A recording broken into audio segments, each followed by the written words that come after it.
Hi there everybody, I'm the Blackbird's Feather, and today I'm here with Katie. Hello. And we are in Holyhead on the Isle of Anglesey.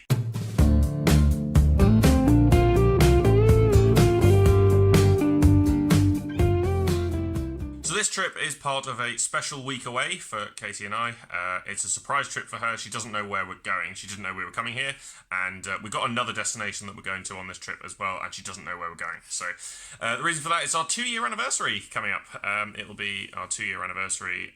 At the time of recording, it'll be tomorrow. So Anglesey is a place that neither of us have been to before. So we're looking at doing some exploring, in particular in Holyhead. But hopefully we're going to be able to go around the island a little bit more. We'll see what we can do. We're staying in the Premier Inn, that's just outside Holyhead Town Centre. It's a Monday and a Tuesday in the middle of summer, so it was £145 for 2 nights, which is not too bad, but a little bit more expensive than what you would otherwise pay for a Premier Inn. The hotel's pretty standard. There is air conditioning, so that's pretty good, especially where it's warm. And there's a car park outside, and you don't have to pay for it or anything. It's part of the hotel. So we're going to go and explore in Holyhead Town Centre, and we're gonna see what we can find.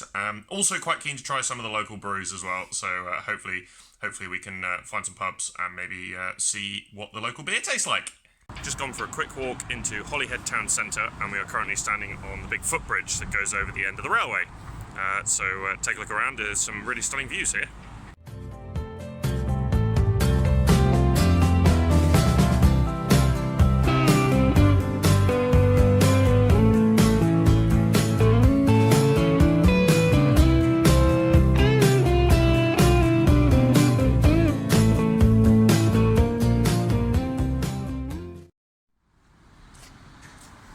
To be fair, I don't think I was going to do that anytime soon. So we've walked a little further down past the town centre, and we're now outside the church it's actually built inside a Roman fort in Holyhead, which is really interesting. So we went inside the church. It's free admission, visitors are always welcome, and it's rather beautiful. There's some lovely stained glass windows that you can look at. There's quite a lot of history here. Oliver Cromwell came here and apparently pillaged the place. Typical English. We also lit a candle for our loved ones. Yes, yeah, we try to do that wherever we go in memory of our loved ones. But this is definitely a beautiful church. I highly recommend coming here, and it's built within the confines of a Roman fort, which is very, very interesting. So we just walked out of the town centre a little bit, and we are now on a small green by the National Maritime Museum, and well, the views are quite spectacular. Let's have a little look around. So we can see the ferry port over there, ferries to Ireland. It's just a beautiful little harbour. Big breakwater, and of course, Katie! The most beautiful thing here, obviously. So we're going to check out the museum. We're going to see if we can get inside for free. We don't yet know, but we're just going to go check out the museum, and then we're probably going to go find something to eat. Reach the museum. It's closed, so we're going to go find something to eat. But it's strange though, because it's a Tuesday in the summer holidays. Why would you? She said it.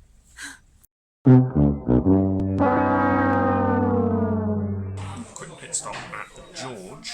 It's a Marston's pub, pint of Carlsberg, and a rum and pineapple juice. It's £6.60 for both, so it's about £3.30 per pint. So it's pretty good. So we've just arrived back at the hotel, having had a very difficult time trying to find something to eat. A lot of the pubs didn't do food. We were struggling to find anywhere that was reasonable. And one of the pub's chefs didn't show up. Yeah, there's a pub where a chef didn't show up. So we eventually found a little cafe on the high street called Holly Molly's. Holly Molly's, that was right. Holly Molly's Cafe. And, well, you can read a little bit more about exactly what we thought of the place on our TripAdvisor page. The link will be in the description below. But to be pretty honest, it was really rather good. So we are now checking out of the hotel in Holyhead. We have finished our trip. So overall, I think the hotel, we're going to give it an 8. It's a nice hotel. There's air conditioning, which is nice. The room's big enough. It's everything. It's just standard. It's everything you want from a Premier Inn. The only thing is the bar and restaurant is a bit too expensive, but and that's why we're not giving it a 10, because the bar and restaurant are particularly expensive. The food is nice. We ate in the restaurant, and it's nice, and it's a lovely restaurant, very friendly staff as well, but it's just a bit overpriced, and the beer, same, is a bit expensive, and so that's the only reason we're not really giving it a 10. But otherwise, tidy rooms, it's a lovely place. Holyhead in general, I'm going to go with a 5. So, it isn't the most amazing place in the world, but we've been to a lot worse. But it was a nice enough place. It was the biggest snag for us really was that we struggled to find somewhere to eat. And also there was no local beers that you could try in the pubs. Yeah, the pubs didn't really do any local beers, which was a little bit disappointing as I was looking to try some local beers. I have, however, bought some beers from a craft beer company that we found in the town centre. So I will make a separate video on those, and I'll check out those beers, and I'll cover those as part of a brewery focus. So looking forward to trying those. But otherwise, we've been the Blackbird's Feather and Katie, and join us next time for another destination and another travel vlog.